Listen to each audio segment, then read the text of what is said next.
everybody. Welcome to another week of the Doe and 5-0 show. Welcome to sunny, beautiful northern Indiana. Joe, you liking this summer-like atmosphere so far? I do. Actually, I like it better than I like the heat, so I'm okay with it. Got a little muggy out today. A little muggy, yes.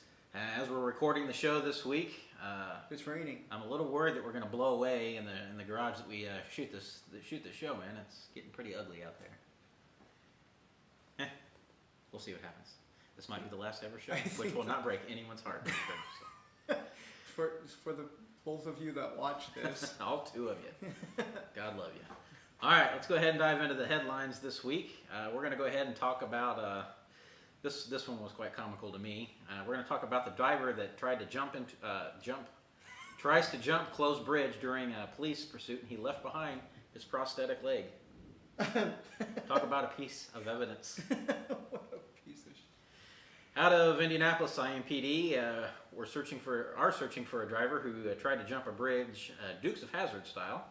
This isn't Hollywood, so it didn't turn out too well. Officers say they encountered a reckless driver Sunday night, and he almost hit an IMPD cruiser head-on.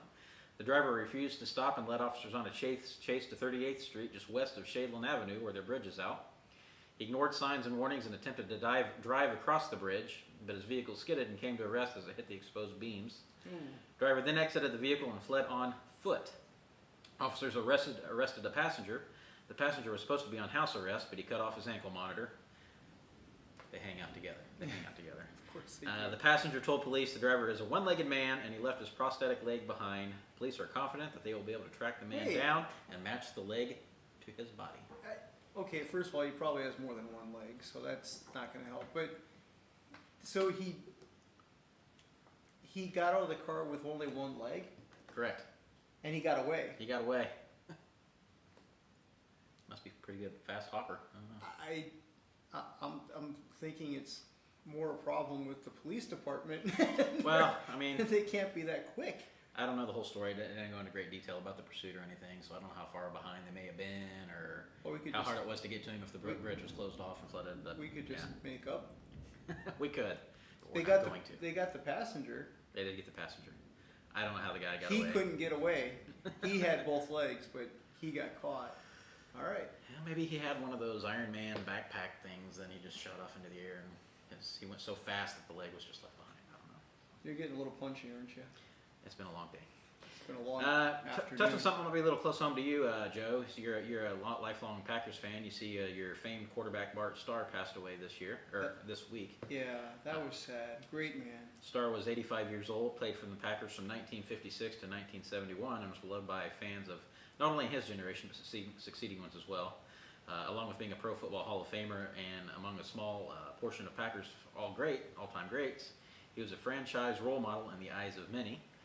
Maybe the most popular player in Star's history. Would you agree with that? In Packers Stars, history? I'm sorry, Packers history. He's probably the most respected. I'd say in the whole league. I mean, even you're younger, but I watched his last game. My relatives were all over at the house when the Bart Starr played his last game, and they made me watch it. I had no idea really what was going on, but they made me watch. So this is a big deal. So. And he was in the Green Bay area quite a bit. My mom actually knew him. My mom was a nurse over at, I think it was Bellin Hospital in Green Bay. And she had worked on him before him, and Paul Hornung and Ray Nitschke and Jimmy Taylor. But she said he was a great man. Just a great guy. Cool.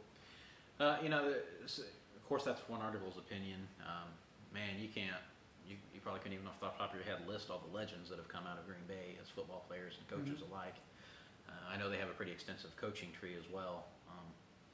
And by coaching tree, for those of you that don't know what that means, it's a head coach that kind of mentors his assistant coaches who then go on to become very successful head coaches elsewhere, whether that's at the professional level or the collegiate level or whatever it may be. I think Mike Colburn probably. He's got a really extensive coaching tree. Yes, very much and who did he come under? Do you remember? Bill Walsh. Bill Walsh. Yeah. Fantastic coach, San Francisco 49ers, right? Back when they were quite the dynasty with Montana and Jerry Rice. So, you can learn a lot from people like that. So, You know, a lot of the it kind of gets us back to the generation now. Give it to me now. I don't want to work for anything. But oh gosh, when you look at guys like that who spent their time in the trenches learning from some of the greatest minds in their profession, and look what they've done with their own teams. right? You know, there's something to be said for. Bart Starr is a great example. He was a 17th round draft choice. Really. 17th round. In other words, he sucked. And you know, as much as I can't stand the Patriots and Tom Brady.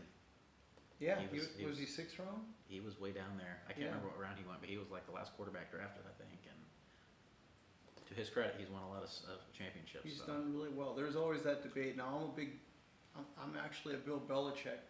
I think Bill Belichick can take me and win a Super Bowl with me as the quarterback. He seems to work magic with everybody, but I'm not taking anything from Brady. Well, and I don't disagree with that, because there was a year where Brady was out with There's 2 years. injury, and Belichick took whatever quarterbacks Garoppolo, and there was another guy who ended up going to Kansas City. I can't remember his name right now, but he looked fantastic in New England, and neither one of them did anything when they left New England. Yeah, he was all right, and Garoppolo might be great. Well, we don't know yet. He got hurt, and then we don't know, but he seems to be able to get rid of legends on his team, cut them, and somebody else always steps up. I don't know if that's just getting good talent or if it's his system. The guy can coach his ass off. I mean, yes, he can. You know, despite all the, and I'm a Colts fan, so obviously screw you, Patriots. You know? But you know, you got to give Belichick his due. The man has been consistently winning in and out for almost 20 years now. It seems like he reminds me a lot of Lombardi. Yeah. Where he has kind of a no-nonsense approach to everything, and he just do it my way and you'll win, and they do. My gosh, they win a lot. And I love watching his interviews. It just you can he see says nothing. The reporters are just squirming, trying to get information out of that guy. And, yes. And he can just give them the most deadly look, can he? Bill, great. What do you think about this and this? He just pierces their hearts with his look. So I'm not going to give any more time and attention to the Patriots, because I don't like understand. them. But I do respect for what they've done. They've been a force to be dealt with for years and years now. So I just wish that those two guys would retire and get the hell out of the way. So at least one of them. At least one of them. So all right, going to move on to the next story. Man leaps off balcony to escape giving oral sex to a woman trying to shoot him. There's the picture of the guy. Say that again. Man leaps off of balcony trying to escape giving oral sex to a woman trying to shoot him. Out of Baton Rouge, Louisiana, a man jumped from a second-floor apartment balcony on May 13th after a woman with a gun tried to shoot him because he refused to give her ororal sex. Anisha Speed, 19, was at the man's apartment after he invited her up after the pair had spent much of the day together. Once inside his apartment, Speed asked him to perform oral sex on her. When the man declined, Speed took out a handgun, according to police. Speed aimed the gun at the man and said she would shoot him if he didn't perform oral sex on her. The man grabbed Speed's wrist and she fired a shot into the wall. He then ran to the second floor balcony and jumped to the ground, and another shot was fired by Speed in his direction. Police located Speed outside the apartment a short time later. Speed then resisted arrest and had to be taken to the ground so she could be taken into custody. Police searched the apartment and found 2 live .40 caliber bullets in a spent shell casing. Speed also allegedly stole a shotgun and a PlayStation 4 game console from the man's home. Speed was then booked on charges of attempted second-degree murder, illegal discharge of a firearm, theft of a firearm, resisting an officer, and tampering with evidence. Police did not release information on the man, but it is not believed he was injured from the jump from a second-floor balcony. That's him? The woman. Oh, that's the woman? That's not a woman. Really? I mean, maybe you can see why now that he declined. Well, I don't know why he invited her up to his apartment. Maybe they've been drinking. I don't know. I never drank that much in my life. Come on now, you were in the military. You saw the picture. Everything looks better with alcohol. That would never look better. All right. That was disgusting. Out of Indiana now. Joe has a nice home here, so we're going to move on to the next story. All right. Excuse me. Out of Indianapolis. This picture, we'll put it up here. This is a nice, beautiful orange extension, or I guess it's not an extension cable. It's cable, coax cable for Comcast. Basically, a long orange cable snakes its way through Stephanie Coe's yard as she tries to keep it off her lawn. Spring is approaching. She's afraid that the mowers are going to start coming and the lines would get mowed over. For 2 weeks, she's been trying to get someone from Comcast out there, and they kept telling her they were going to get out with a scheduling crew, and no one would ever call her back. all this effort was done to get a cable removed that she doesn't benefit from because she doesn't use Comcast for her TV and internet services there. And so this cable was just there? They're running already? this cable. Basically, this goes on for a little bit, but they're running new cable in this neighborhood, and instead of burying the lines, it's just laying out and about. So they intended on burying them, or? Well, one would think. She called Channel. I don't know if you've seen Channel 6. You call 6 for help. Have you ever seen that? No. So basically, they've got this segment where a reporter from Channel 6, if you need help, call 6 for help. So people will call if they think they're being wronged in some way, and if Channel 6 finds it newsworthy, they'll do some digging and kind of blow up, your business or whatever on TV. So they took this lady's information and did a story on it, and supposedly it was supposed to be fixed a few days after it made the news. So we'll see what happens, but that is pretty. I mean, that's her property that they're draping that. Well, if honestly, if it was laying on her yard, why didn't she just run it over with the mower? I don't know. That sounds pretty malicious there, buddy. Yeah. She's nicer than I am. Comcast, don't screw with Joe. He'll run your stuff over. No, you call him a few times, and after that, it seems fair. All's fair in love and war. Exactly. I thought this was a pretty cool story. Beloved U.S. postal worker named Floyd Martin, retired Thursday, has been delivering mail to the same community of residents of Marietta, Georgia, for more than 20 years. On his last day, a local journalist joined him on his route, and the heartwarming send-off has gone viral. As they embarked on his route Thursday, hundreds of people in the neighborhood he has served expressed their gratitude. The Atlanta Journal-Constitution reporter Jennifer Brett's initial tweet documenting Martin's last day garnered more than 100,000 likes and nearly 40,000 retweets. Wow. Martin, who lives in Atlanta, joined the Postal Service a few years after graduating high school when he was offered the job, making more than twice what he was making at a bank. She added that it was his mother's idea to join the U.S. Postal Service. He had ultimately worked as a mailman for 35 years. Martin decided last summer would be his last job because he was done with the heat. Several people on his route spoke of his kindness, saying he would often go above and beyond what was asked of him. He would feed pets along his route, bring newspapers to doorsteps, offer lollipops to children. She wrote that even one girl even dressed up as him on her school career day. Martin said it touched his heart. On his last day, people on Martin's route decided to decorate their mailboxes with ribbons, balloons, and congratulations signs wishing him the best and writing, "We love you." At the end of his shift, more than 300 people gathered in the neighborhood for a surprise block party in his honor. Martin said his people are so good to him and he's going to miss them very much. Martin said he has known some of the people at the block party since they were babies. Many of them stood in line for hugs and photos with him. Martin said the send-off was the nicest thing anyone ever done for him, and she wrote his parting words were, continue to take care of each other and smile when you think of me. A fundraising campaign was created Friday to help Martin fulfill his retirement dream of taking a trip to Hawaii. The campaign surpassed its goal of $5,000, raising nearly $20,000 in just 6 hours. There's a picture of Martin there with some of his people on his route. So sounds like, you don't see a lot of that anymore. People that are just invested in a community like that as like a mailman or. You know what? I've had some really good mailmen that right. I do feel that they've gone above and beyond, but they're on such stringent time frames. Yes, yeah. and they're monitored all the time, and so it seems years ago they used to talk a lot more. You could strike up a conversation and talk to them about stuff, and now they just don't have the time. But they're very right. nice people. You go to the post office here in town, and not a big fan of their building. I think that they kind of get hosed on that building, but they nice people, and I'm not sure I understand. No, not again. Here we go again. At least it wasn't body parts in movies or whatever the hell it was last week. It's a stupid watch. So anyway, I think there are a lot of people, and you do a lot for the community, and people know who you are now. I mean, you are. If you were to retire sometime soon, I think there'd be a big deal made about that too. So that does happen. That does happen a lot.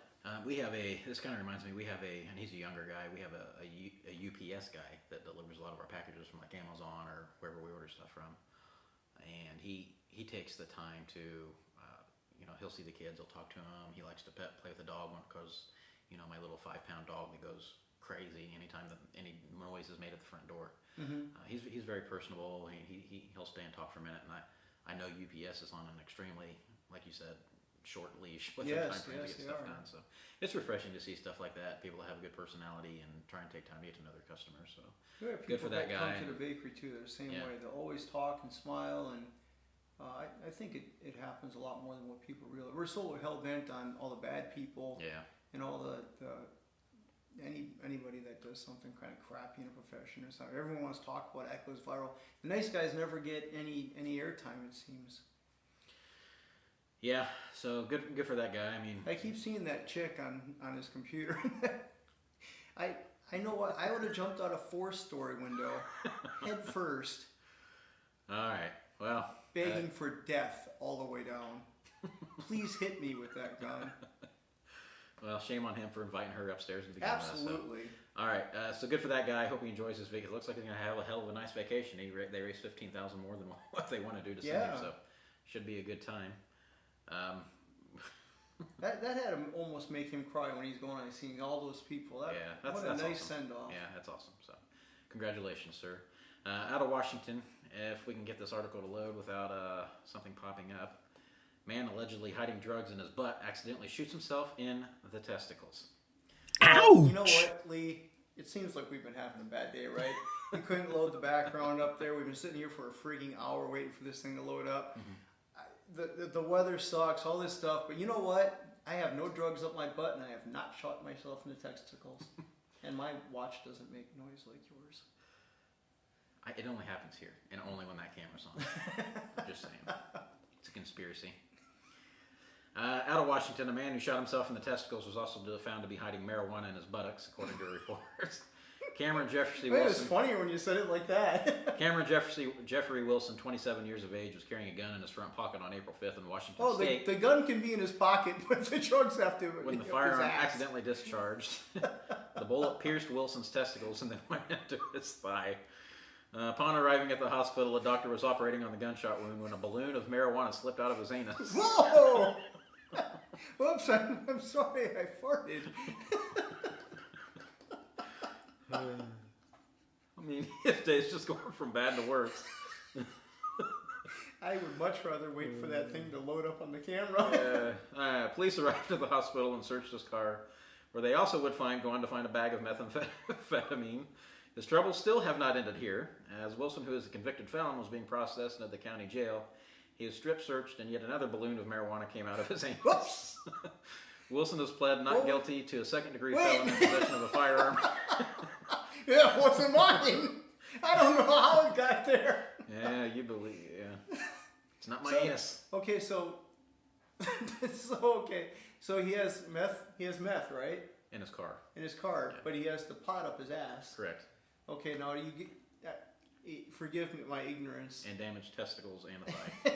Damaged testicles and a spent round. So the balloon with the weed in it, you swallow that and then it comes out, or do you just jam it up your ass I right believe from the start? He's crammed that up his yahoo there. And okay.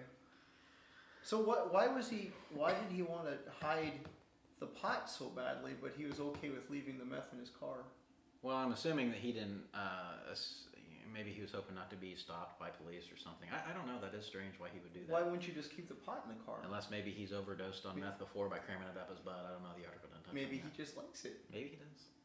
Maybe you can get high from weed being crammed up your butt. I'm not sure. I'll never find out. Out of Littlestown, Adams County, Pennsylvania, a case of censorship at a Pennsylvania high school is sparkling controversy after a Make America Great Again hats 2 students were wearing were blurred out from the yearly yearbook. One of the students in the picture, see if they show us a picture here. I think I'm going to get mad. One of the students in the picture says the motive violates his First Amendment rights. I just think that whoever did this doesn't like President Trump. 16-year-old Jeremy Gebhardt told the news. Gebhardt says that he and his friend decided to show their support for the president during the high school Spirit Week back in October. The photo then landed a spot in the yearbook with some changes. The hats embroidered with the words reading Trump, Make America Great Again campaign slogan were photoshopped out. We were like they blurred our hats out, Gebhardt said. I was infuriated because he wears his hat because he supports our president, said his mother. He's not doing anything illegal and he's wearing a hat of support. Everybody has First Amendment rights, freedom of speech, and they're allowed to think what they want and say what they want, but they aren't allowed to take away from other people. Gebhardt says she's disappointed in the school's decision to blur the hats. It's very upsetting, said his mother. Someone used this on purpose to blur out the Trump logo and make their own statement. In a statement provided to WPMT TV, the superintendent wrote in part, The mistake was not noticed during the editorial preview process prior to print. We apologize on behalf of the Yearbook Club. It is not the policy or practice of the district to improperly censor speech, said a superintendent of the schools. Okay, so the school didn't knock it out. Somebody else did. Well, you know, and I've been a little out of the yearbook game for a little while. My kids don't really seem to care about them because, you know, nobody really cares. That's an archaic thing, I think. But there were clubs, I believe, at least when we were growing up, and it sounds like there still is, where they edit these things before they go to print. Mm-hmm. So somebody saw this and edited it out, and but it could have been one of the students. Correct. Okay, I don't understand. But there should be an adult in charge of. Well, the yearbooks, everything, if it's a big school, it's a big yearbook, and there's probably more. It's probably hard to see, but I don't understand why people get so hell bent on the "Make America Great" thing. Whether you like Trump or hate Trump, it really doesn't matter. Do you want to make America great again? Oh, America was great already. If it's your narrative, they do. That's the problem.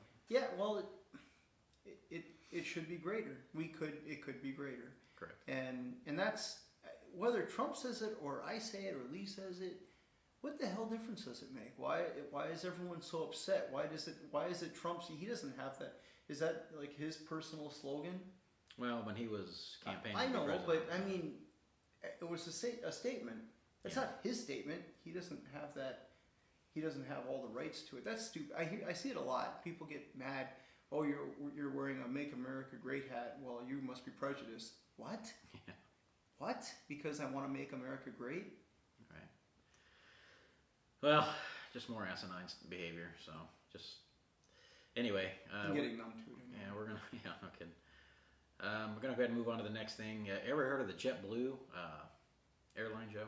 No. I know you're a well-traveled man. When it comes to cola, soda drinkers tend to fall into two distinct and passionate groups, right? Coke and or Pepsi. Pepsi. Right. Just ask JetBlue. The airline, which has gained fans with its free snacks and free Wi-Fi, will be switching from Coca-Cola to Pepsi in June, according to the USA Today. Let's just say this is tough to swallow for those firmly in the pro-Coca-Cola camp. Oh, boo. In fact, the soda switcheroo is so serious, it's a deal breaker, say some Twitter users. Like at MattG_21, who tweeted, "JetBlue is switching to Pepsi products. Guess I'm never flying at JetBlue again." Meanwhile, others tweeted, such as at NS Pathfinder, are pleading with JetBlue to bring Coca-Cola back. Who tweeted, "What are we, monsters? Bring back the hashtag Coke." But Pepsi did have a few fans going to bat for its brand, including Twitter user Clay Aiken, American Idol alumnus. And if you're curious about Carolina's hashtag, Clay Aiken said something, and my article went away, so you don't get to see it because I don't care. Yeah, there you go. But people. So it doesn't. Pepsi must be sponsoring this airline, right? That's why. I don't know. I don't know how that works. Because if they're not sponsoring, why would they just carry both? So I'd imagine there's some money. At the end of the article, I did read it earlier. It said that their main reason for it is JetBlue's colors it's blue, and they wanted to associate everything blue. And Pepsi is obviously their cans and bottles are blue. Well, okay, that's stupid. Coca-Cola's red. That's just stupid. But I don't know how that works in restaurants. I think there's red in Pepsi too, isn't there? I think part of it's red, but yeah. Primarily the can is blue. Whatever. Just like Kokomo's primarily red. So, do you sit on the fence one way or the other if you get a soda somewhere? I haven't had a soda in years. So I don't really care. I never cared when I did drink soda. Yeah, I mean, Dr. Pepper. I like Dr. Pepper. I kind of grew up. Well, I did grow up.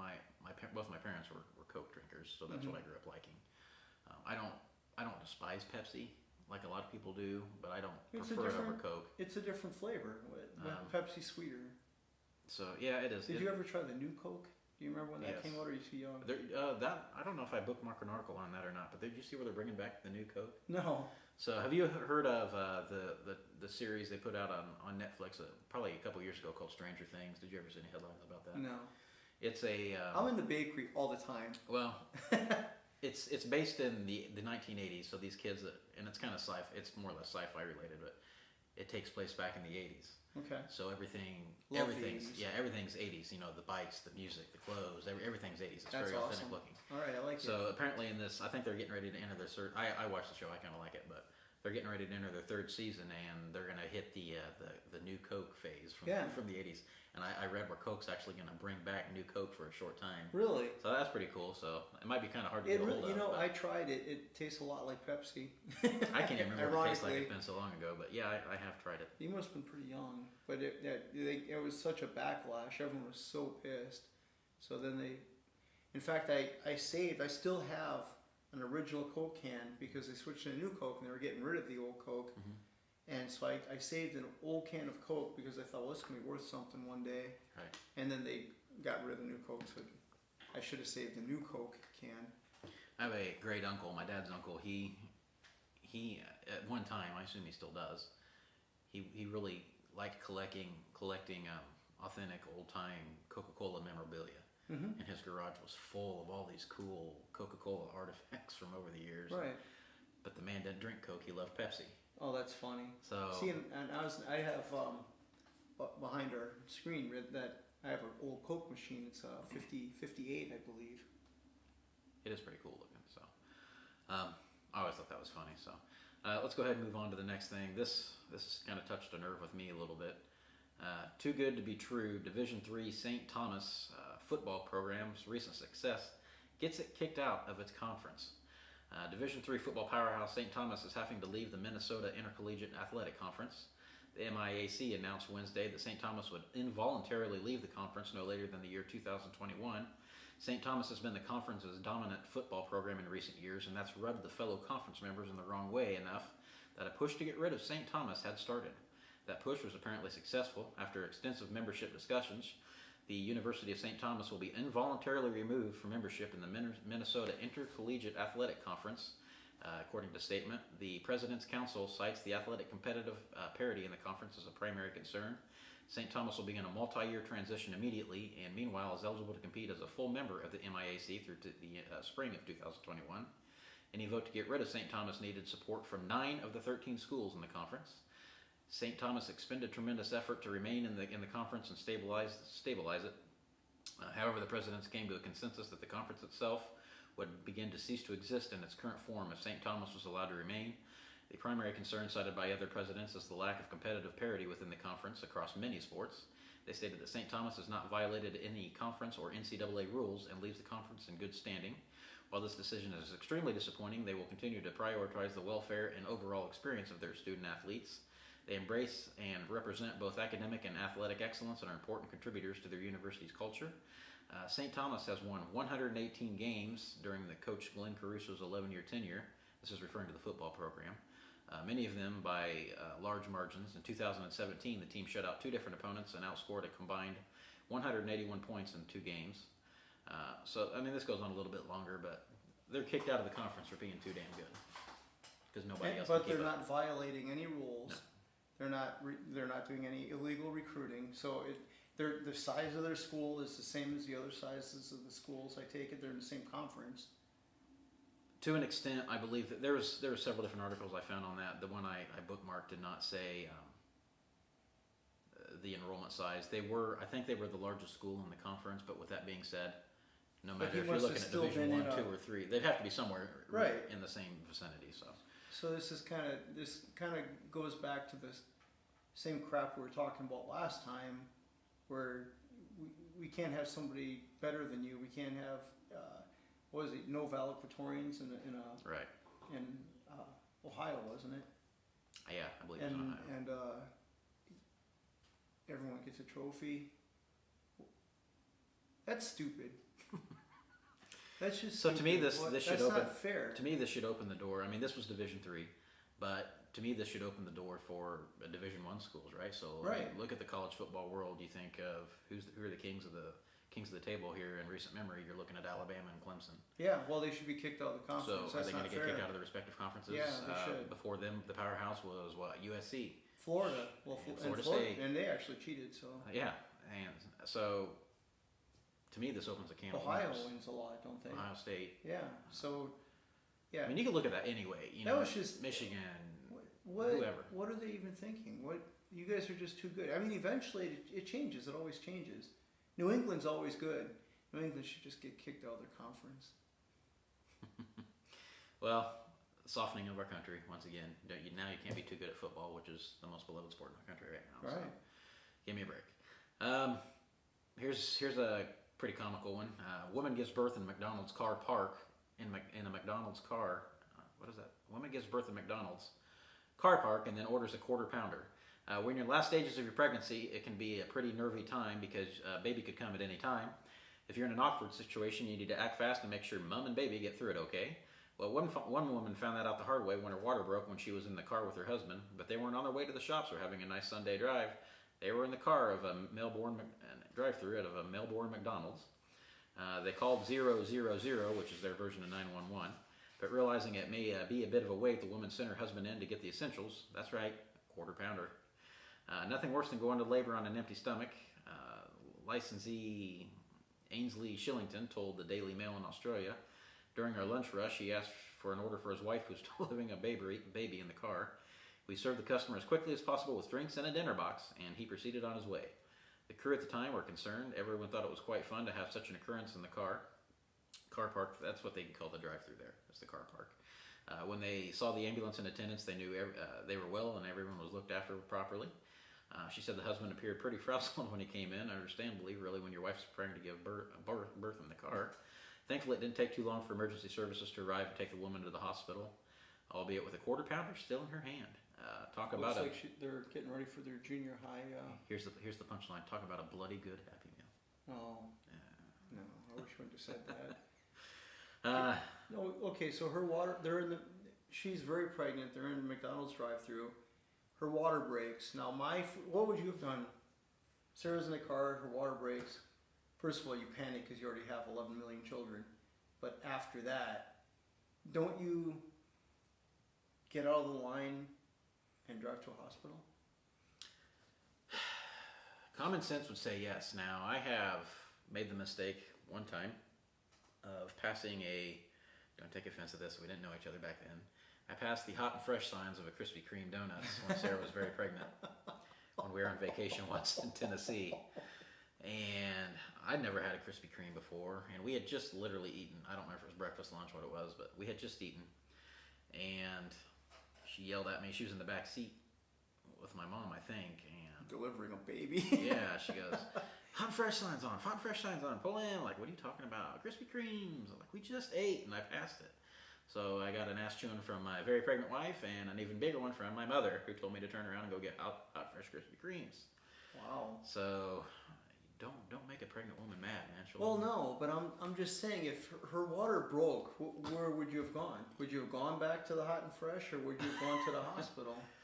I would have wanted to go to the hospital, but when their heads start spinning around in an exorcist-like fashion, sometimes you got to think about your own personal safety. I guess. All right, out of Marlborough, Massachusetts, whoever broke into Massachusetts man home last week didn't take a thing. They did, however, leave the house spotless. We had a similar story similar to this. One like this. Yeah, it was drug induced. So Nate Roman tells the Boston Globe that when he returned to his Marlborough home from work May 15th, he could tell a stranger had been there. Nothing was missing, but the 44-year-old Roman noticed that his beds were made, the rugs were vacuumed, and the toilets were scrubbed. They even crafted origami roses on the toilet paper rolls. It was his mom. He called the experience weird and creepy and contacted local police. Sergeant Daniel Campbell says that the department has not heard of similar episodes and there are no suspects at this time.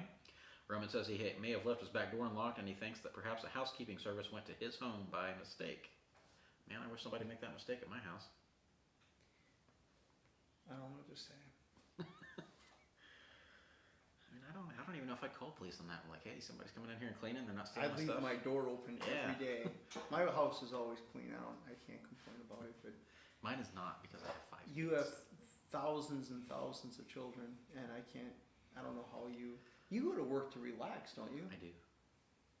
And that's sad. Can you imagine wanting to be a cop so you can relax? Welcome to my world.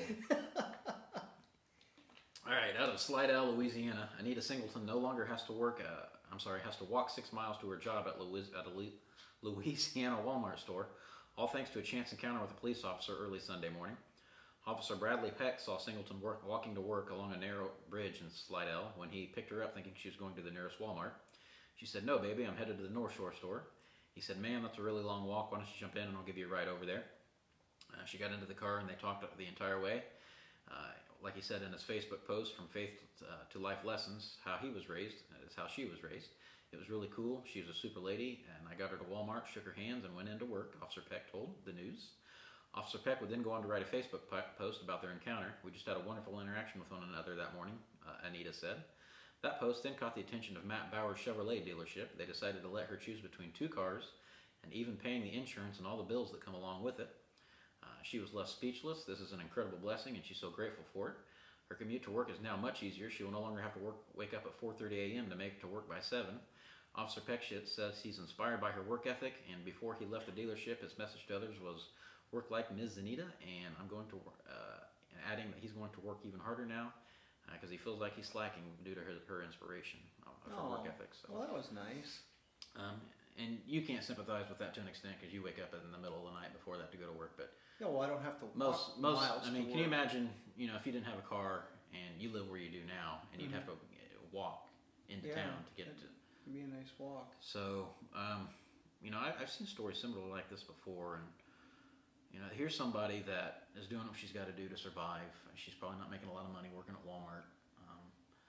She's making quite the trek from wherever she lives. Obviously, she's got she wakes up at 4:30 to be there by 7, so that's a 2.5 hour process. Right. Doing getting ready and walking to work, rain, cold, sleet, snow, whatever the case may be. So that's a pretty awesome gesture of that local Chevy dealership to provide her with a car and pay for her insurance. Yeah, so. and the policeman. So kudos to everybody for a job well done there. A lot of people are like that. I told you I had to go to the emergency room weeks ago, real bad back, and it was pretty bad, and they couldn't figure out what was wrong, so they just gave me a shot. Well, they didn't tell me. I'm sure they told me, but it was a narcotic, and I was pretty jacked up, and I had driven over there, and they said, "Well, you can't drive back." Well, what the hell am I supposed to do? It's 2:00 in the morning. I don't want to call anybody and wake them up. Right. So I can't mention any names, but there's a policeman. I was gonna walk home. That's a long walk from Duke's. Yeah. So I happened to see a policeman, and they gave me a ride home. It was really nice. Got to take care of the donut guy. Got to take care of the donut guy. So it's good to hear things like that. So much negative news anymore. I like to see the happy stories every once in a while. So. Yeah. Moving on to irritating news again. McDonald's workers demand $15 an hour in rallies across the nation. Protesters and presidential candidates called for higher wages and better conditions for McDonald's employees on Thursday. The union-backed activist group Fight for $15 organized the rallies. Democratic presidential contender Julian Castro joined a march to McDonald's in North Carolina. Nearly all the 2020 Democratic presidential candidates have expressed the support for the idea that the federal minimum wage should be doubled to more than $15 an hour. The McDonald's annual shareholders meeting is also Thursday in Dallas.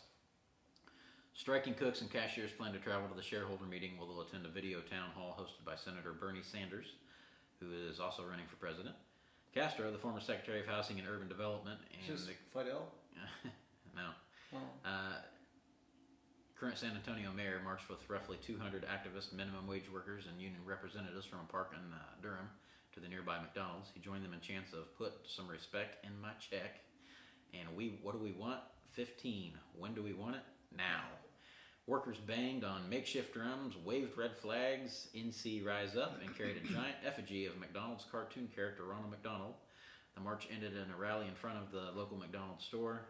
What's happened in this country over the last 40 years is we've expected less and less from people and from the corporations at the very top, and we've expected more and more from the middle class and working poor, Castro said during the rally. He added that his campaign workers won't patronize McDonald's until workers' demands for higher wages, a union, and sexual harassment protections are met. His speech drew applause from the crowd and cheers of "You've got my vote." McDonald's has come under fire from workers in recent years for their treatment and wages. Earlier this week, the American Civil Liberties Union helped file 25 sexual harassment charges against the restaurant chain. $15 an hour to throw some patties in the microwave. I have a lot of respect for all fast food workers, for all workers. It's a thankless job, but It is, and I definitely have my thoughts about this. 15. Okay. If you live in California, Mhm. you live in Miami, you live in Chicago, you live in San Antonio, New York, you shouldn't be making minimum wage. The federal minimum is what, 7.25. I'm not even sure what it is now. And I honestly, I like the McDonald's here. It doesn't pay minimum wage, so I don't know why they're paying. Is it in Charlotte? You said? Yes. Is that where you were? Okay, so the thing is, there's a chain reaction to all that. So you're used to going to McDonald's and getting a quarter pounder for $1.89 or something like that. I'm just throwing numbers out there. If you increase your payroll to 40%, you've got to increase your costs, and that's okay as long as everybody understands that quarter pounder is going to cost you $5 now, Right. or $4. Then I don't care. I mean, if I had to raise all my wages at the bakery, $15 an hour, that's fine. But I would, I'm already at 40% for payroll. I would have to raise my prices quite a bit. Right. So it just goes hand in hand. So I mean, and then the people that are making $14 an hour, you're bumping them up to $15. Now they're making minimum wage. Mhm. And how do they feel about that? They're making the same amount as everybody else, but you can't. The small businesses like my own, I think would just be done. But that's okay, because I mean, it's not like that's the end of the world. If the bakery closes, it's not the end of the world. I mean, a bigger chain will be able to do it, and Right. and everyone's going to be fine. I just don't know.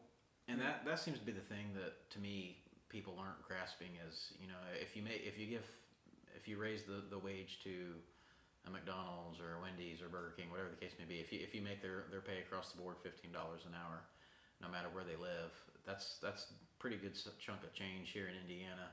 It's nothing in San Francisco. No, it's not going to help them. You're right. At It's all. going to affect you. McDonald's, they're not going to eat that. They're going to make the customers pay for it. They're going to make their profit regardless.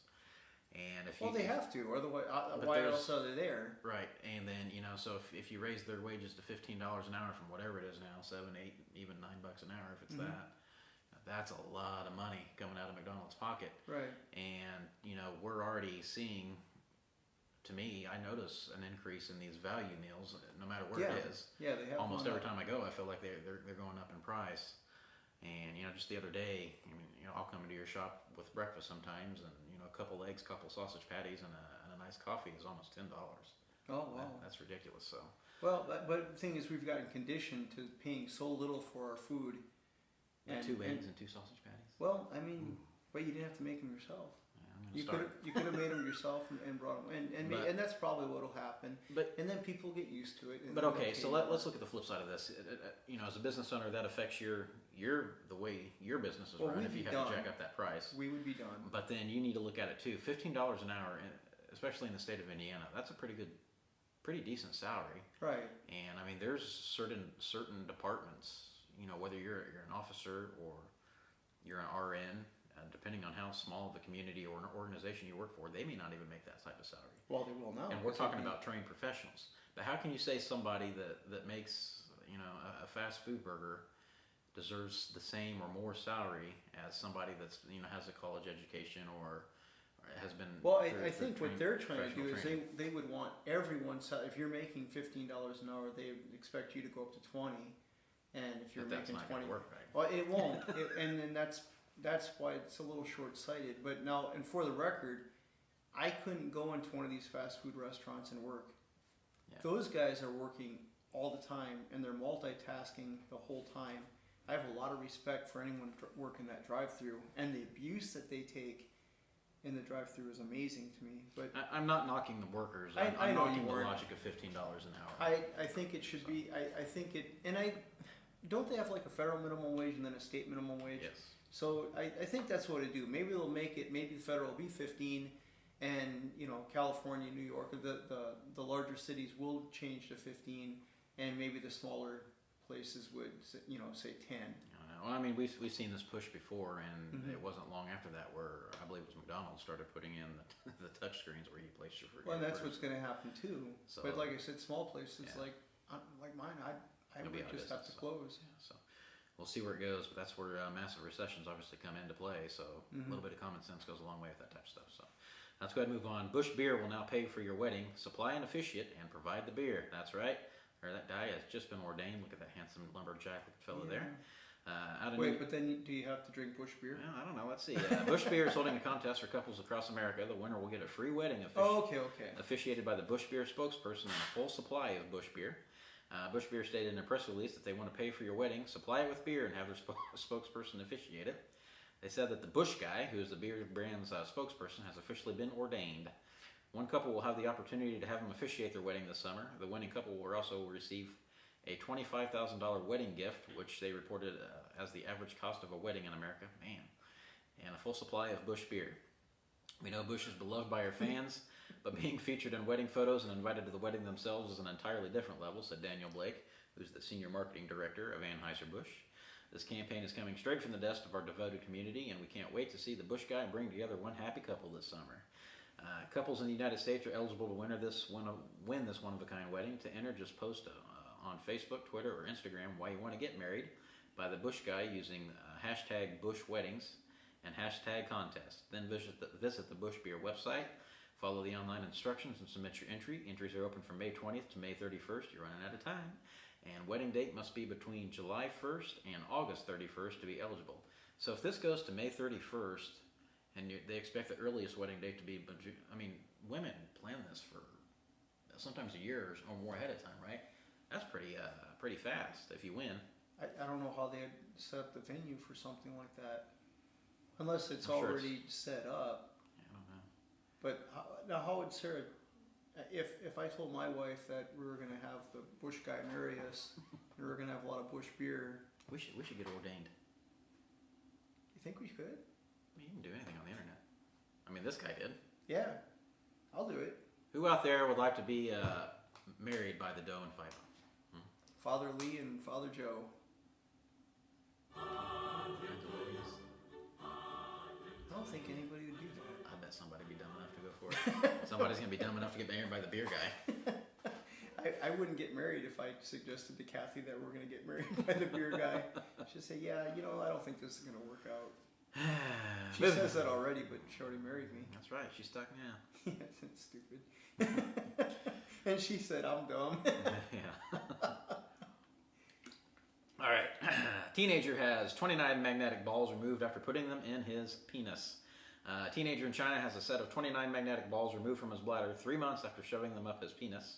The 13-year-old, known as Lin, reportedly suffered severe abdominal pains for weeks after he placed the objects inside of himself, but he was too embarrassed to tell his parents what he had done.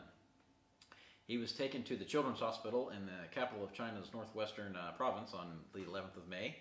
After being admitted, doctors ordered x-rays for the youngster to find out the cause of the pain. There's the outcome, I believe. According to the urologist, Badafuku, the magnetic beads had formed a tight cluster inside of his bladder. Is that the patient or is that the doctor? That's the that's the urologist. Okay. The magnetic beads had formed a tight cluster inside of his bladder and had to be surgically removed. Speaking about the bizarre case, Dr. Yan said roughly 3 months ago, while the boy was playing with the magnetic balls, he lined them up in a row and inserted them right up his urethra out of curiosity. By the time he started to feel discomfort and tried to pull them out, the magnets separated and some remained inside. During this time, the boy didn't tell his parents because he was too embarrassed, but the child admitted to experiencing abdominal pains for 3 months. He thought he could expel these through urination, not knowing that it would not be possible to do so. His parents only discovered 3 months later when they noticed him walking with a limp and questioned him about it. They were able to remove them in microsurgery, and when they opened up his bladder, it removed the entire cluster of magnetic balls, all 29 of them. According to the reports, the teenager is now recovering well after surgery and has already been discharged to continue his recuperation at home. Dr. Yan said it's important that children like Lin are given the right to help and guidance during this particular time of their lives. He added, kids in puberty are curious about their bodies and they need proper guidance and education from their parents. Here's a word of advice. Don't stick magnets up your pee hole. Why would I have to talk to my child about this? I have a lot of questions about this. Okay, so he has, first of all, why does he have all these magnetic balls? What was this for? I don't know. Okay, second of all, why was he naked? Playing with magnetic balls. Third, what would possess him to put one in his penis? Not just one. How many? 13? It's 20-something. 20-something. Yeah. It's a lot. Even if you were curious enough to put one in there, you put one in and you jam the next one in, and you jam the next one in, and you jam the next one in. When do you say, this could possibly be a bad idea? And he couldn't get them out? Couldn't he squeeze and kind of... I can't imagine him going in. I couldn't have felt good going in. No! And how did it take months? I mean, how was he even... How did he get them all the way in there? Because wouldn't it automatically try to come out? You would think. I don't know. Very strange, very strange. So he's a dumbass. Out of Statesville, North Carolina. We touched on a story about patriotism a couple different times, especially last week, right? So yeah. Out of Statesville, North Carolina, a long-time simmering dispute over a large U.S. flag flying outside of an RV store has prompted a lawsuit.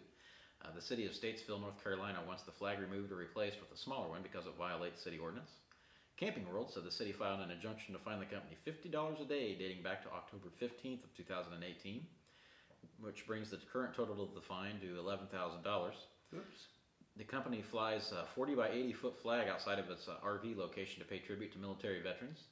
Two sides worked out a compromise last year by creating an exemption for a flag that's larger than the city ordinance permits, but it wasn't as large as Camping World wanted.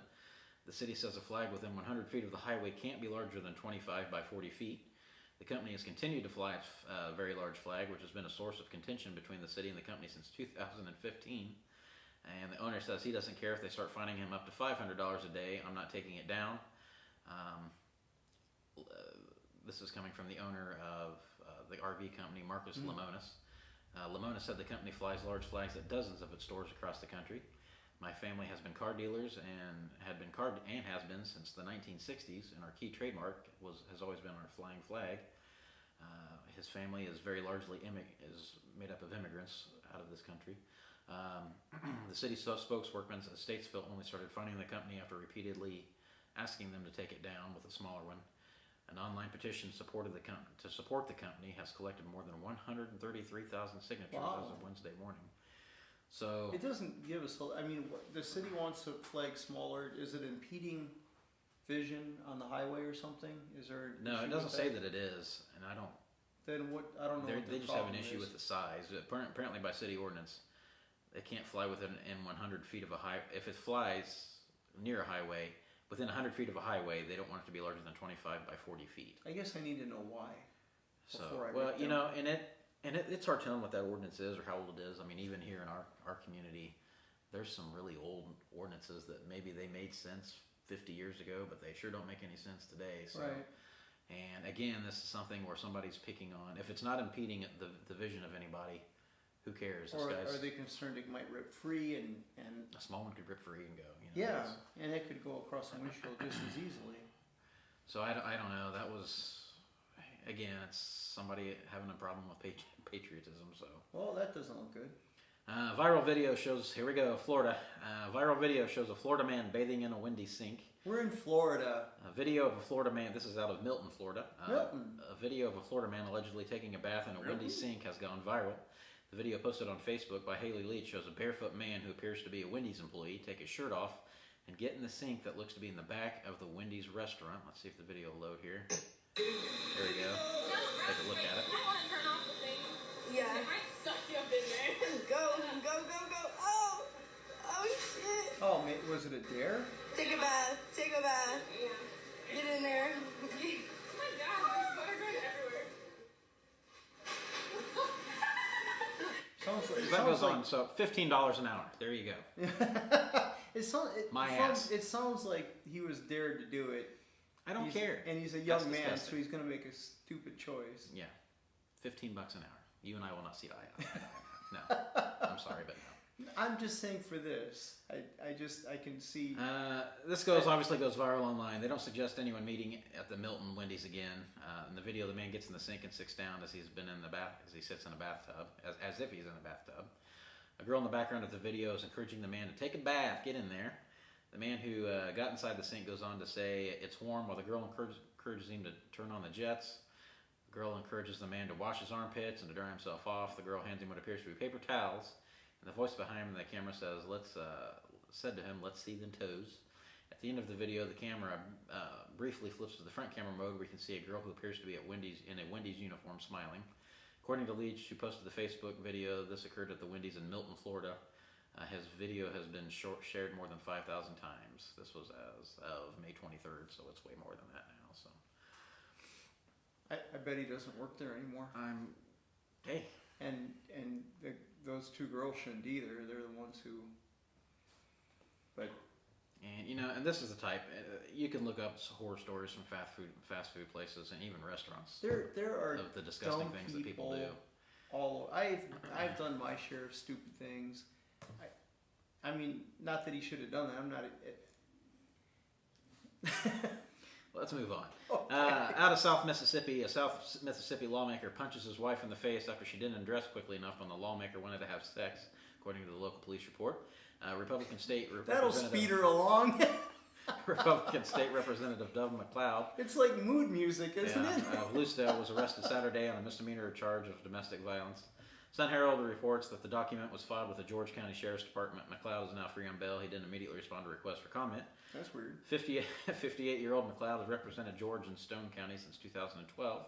He's unopposed for re-election this year. McLeod hasn't responded to requests for comment. It's unclear if he has his own attorney. Republican House Speaker Philip Gunn of Clinton said McLeod should step down if he did, in fact, punch his wife. I've attempted to contact a representative McLeod to request his resignation if, in fact, these allegations are true, Gunn said in a statement Tuesday. These actions are unacceptable for anyone. Deputies would report that McLeod was intoxicated and holding a glass of alcohol when they arrived at the family home Saturday night. Deputies report McLeod punched his wife and bloodied her nose. They found blood on the bed and the bedroom floor. When McLeod opened the door, officers told him they were responding on a report of a domestic assault, and his reply was, "Are you kidding me?" Deputies said they could hear McLeod when he walked back inside yelling that the cops are here. Mr. McLeod had slurred speech and walked in a slow zigzag type pattern, adding that he was so inebriated that he had to grab a handrail to maintain his balance. When deputies entered, I go through that every day. When deputies entered, they said two women were standing at the top of the stairwell and both appeared to be frightened. McLeod's wife eventually came outside after deputies assured her they would keep her away from her husband. Deputies said McLeod's wife was shaking and upset. His wife would state that her husband was drunk and just snapped, as he often does when he's under the influence of alcohol.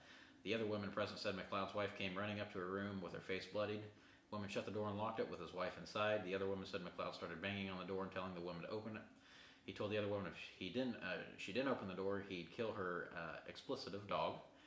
McLeod's wife did not want to go to the hospital by ambulance, but assured authorities she'd have her daughter take her to get checked out. So these two girls were daughters. So, what a fine example he set for us. Right, and like you said, surely to speed things along when you punch them right in the nose. So. Yes, always puts them in a mood. Liquid courage is not always the best way to go.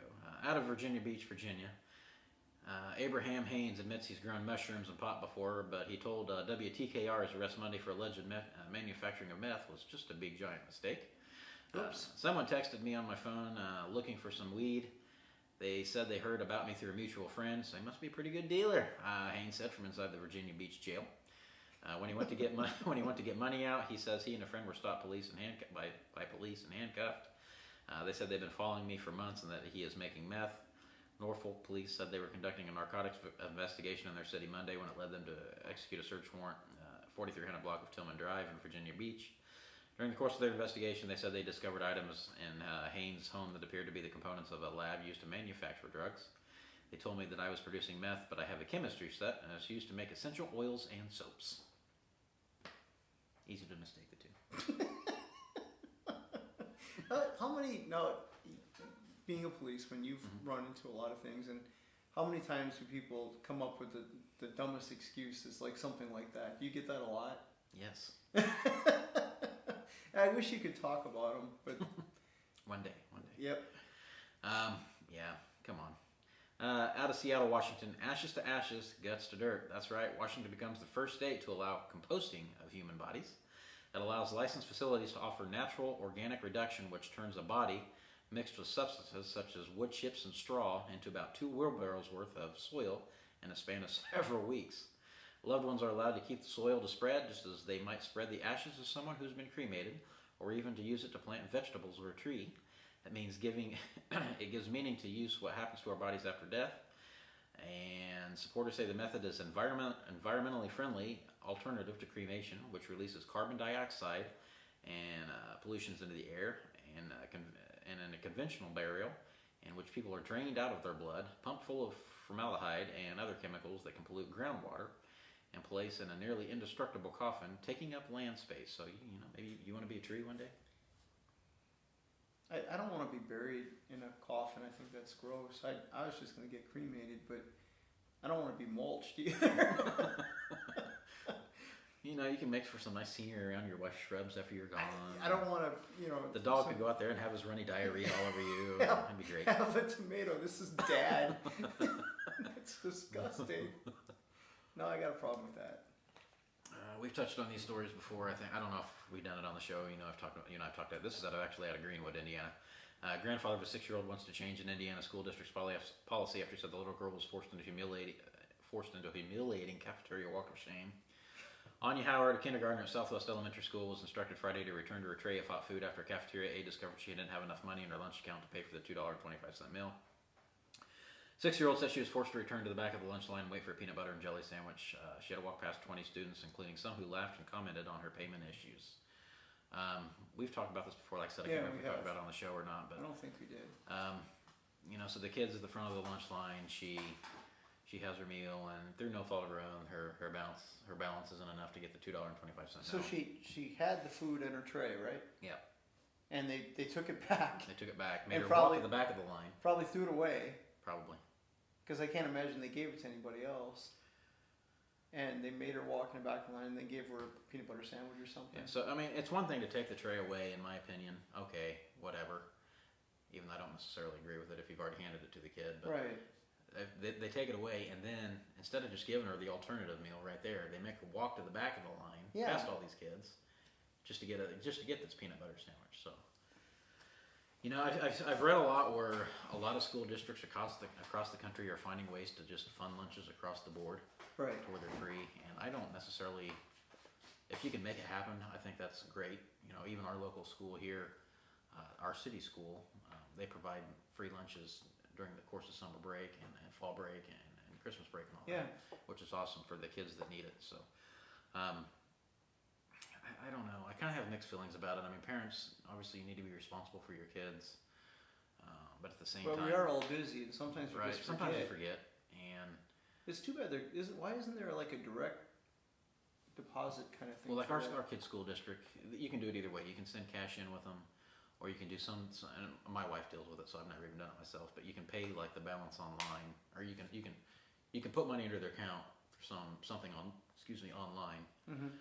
Sarah's kind of down on it because you can't keep track of the balance online. So, with us having up until this year, we had 5 kids in the school district. Well, my oldest graduated last year, but obviously that's a lot to keep track of, especially when you have 5 kids going 5 different directions every day of the week, and not everybody eats the same. Especially when they get to the I think the middle school, they can even get like an alternative. They don't have to buy the warm lunch. They can get a la carte type stuff. So that's not your traditional $2.25. That's $1 here, a couple bucks there, whatever. So her biggest complaint with the online payment thing is you can't see what they're spending or what they need in their account or anything. Right. So it's a little bit flawed, but we kind of got off topic there, I guess, and the fact that it's not fair to this kid who obviously can't control how much money's in her account. Right. To hand her this tray of warm food and then taking it away from her. And then, to me, the kicker of it all is sending her to the back of the line just so she can get that alternative lunch. That doesn't seem right. Yeah. And around here, maybe because smaller school, or it was a different time when my kids were going to school. But if they were behind, they just send me a note. Right. You owe something, but they still fed your kid, and then I just make that up. Right. And we see those notes too. If the balance gets low or whatever, right, we'll get the notes and take care of it. I mean, we're all very busy now. Right. We're hardly ever is there a two-parent home where one of them's home. Yeah. And she or he can concentrate just on the kids and stuff like that. It's hardly ever like that anymore. So, we're all going in 4 different directions, and you're trying to remember this, try to remember that. It's hard enough to remember to pay your mortgage and your utilities and insurance and put gas in the car and all that other stuff. So it does. But I too have mixed feelings about it, because there's some people that will always take advantage of that. If the school just keeps providing lunches anyway, and even if the parents do have the money for it, Right. sometimes some of them, not all of them, some of them will take advantage. And I remember, this has been a while back now, long before we ever started the show. There was a Good Samaritan or a parent or grandparent or something that actually went to pay off and or place money in kids' accounts in a school district. I don't remember where it was. Oh, that's cool. And the school actually turned them down, saying that the parents needed to be more responsible and take care of these things Well, themselves. screw that. Do they So the just school want the district money turned or down not? the money to make Right. all these accounts right, which means the school is now still in the hole, Right. because they're holding some type of grudge, I guess, against these parents. Which, I understand that there's parents out there. Well, that, so our peanut butter sandwich is free? yeah, that's what the peanut butter sandwich or peanut butter and jelly, whatever it may be, is considered the alternative free lunch, as opposed to whatever the government meat is and the canned corn and stuff like that. Right. So you can always get free peanut butter sandwiches. Right. Oh, you hungry? Not for that. I mean, So anyway, let's go ahead and move on from that. But Right. I did. My heart kind of goes out to that kid, because that. I that just would don't be see my stuff. embarrassing for him. Out of Delaware County, Ohio, Delaware County Sheriff's Office is investigating the allegations that a handful of Buttafuoco Hyatt Middle School students served a handful of teachers' food tainted with urine and bodily fluid. The Sheriff's Office stated that the allegations potentially carry felonious assault charges for those involved. Investigators say last Thursday, students in the home economics class, Global Gourmet, were preparing, how do you say that, crepes? Crepes. You're the baker. Crepes? Yeah. Creepy crepes? To serve some of their teachers, but one of the students allegedly tainted food with urine and a bodily fluid. Doesn't say what the bodily fluid is. Well, if it wasn't urine, Before think feeding I it to the know. teachers. 14-year-old Mason Lambert knows what he thinks of this alleged school prank. I just think it's kind of gross. I don't even know why anybody would do that. Lambert went on to say that the school, said today at school, the principal held an assembly to explain what happened and why those involved made horrible decisions. The teachers are all taking it very seriously. There's no joking around with it. Delaware County Sheriff's Office has launched an investigation, and a thorough investigation into the incident, as some kids are seeing humorous. Some people still think it's funny. The school district isn't saying much, opting to instead email a written statement to NBC4 reading, "The safety and security of our students and staff is of utmost importance. The district leadership and local law enforcement are conducting a thorough investigation into this incident, and anyone found in violation of school policies will be held accountable for their actions. They're also focusing on efforts to support the teachers impacted by this incident. The BCI is conducting DNA testing on the uneaten food that remain. No names have been released, and no charges have yet been filed." I wonder how they knew. Yeah, I don't know. That's disgusting, though. And we've touched, was this last week or the week before, where we kind of went on about students that were out of control, throwing things around and assaulting teachers. And, Right. this is I don't just know more if- of that. See, I don't know if that is. Body and fluid could have been spit, by the way. Still disgusting. It is And disgusting. if this kid has hepatitis or, but if they don't, I mean, but if they do, I'm racking it up as stupid kid thing. I'm not as food. angry. I'm not as That's angry as you are. So First if of all, some the teacher kid, shouldn't have eaten anything. if some the kids kid, ate. if some He kid ate for 'em spit anyway. on or peed in your wife's coffee cup, you would be okay with that. That wouldn't make you angry. It would make me angry, but I'm not. Interesting.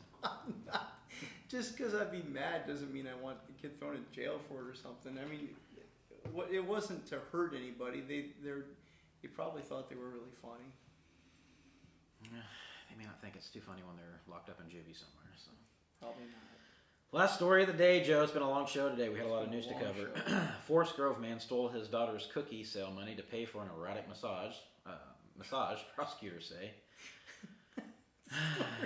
Washington County Sheriff's Office, Forest Grove man stole $700 of his daughter's Wow. earned selling Girl Scout cookie money to finance an erotic massage And then he staged a burglary at his home to cover up the theft. Brian David Couture was sentenced Monday to 18 months of probation and 80 hours of community service and restitution as part of his plea deal. Restitution to his daughter? I'm assuming probably to the scouts. yeah. According to the Washington County's DA office, he was also hit with a $100 fine. Coulter initially told authorities someone had broken into his home in the 1000 block of Wilhelmina Avenue and then assaulted him. According to the district attorney's office, officers found the home had been ransacked and saw blood strewn about. Coulter had injured himself, and the blood was almost certainly his, said Deputy District Attorney Thomas Petafuco. Coulter's work laptop was also damaged, and about $700 was missing from a jar holding his daughter's cookie money. Investigators found inconsistencies in the story and challenged it. Coulter eventually told police that he stole the money himself to pay for the erotic massage and then faked the robbery when he realized he couldn't explain the missing funds. $700 erotic massage.